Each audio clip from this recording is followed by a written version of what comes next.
तो किसके बारे में जानना है? समास। किसके बारे में जानना है? समास। तो ध्यान दो, समास हम किसे करेंगे? तो समास का परिभाषा इस प्रकार होगा कि दो या दो से अधिक पदों के मेल से बने जो नया पद बनता है ना, उसको हम क्या करते हैं? समास।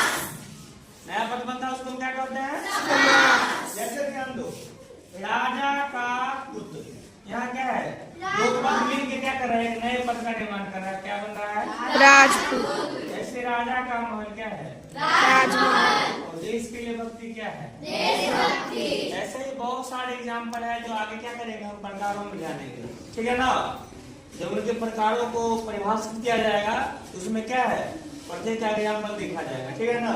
अब ध्यान देना है कि समास के कितने भेद होते हैं? 6। क्या वो होता है? 6। पहला क्या है?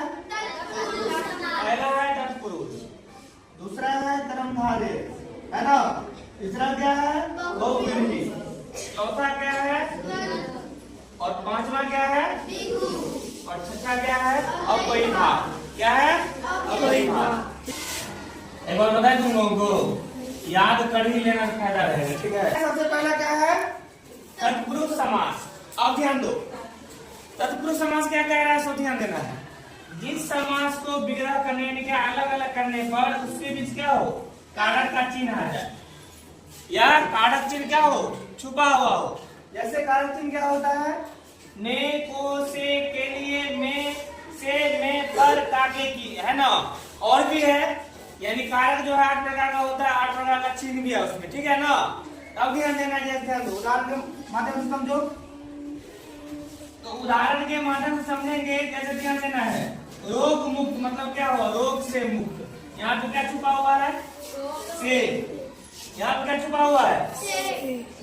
चिड़िया मार मतलब चिड़िया को मारने वाला को, है ना? एक को छुपा हुआ है। युद्ध क्षेत्र यानी युद्ध का क्षेत्र, क्या छुपा है यहाँ पे? का।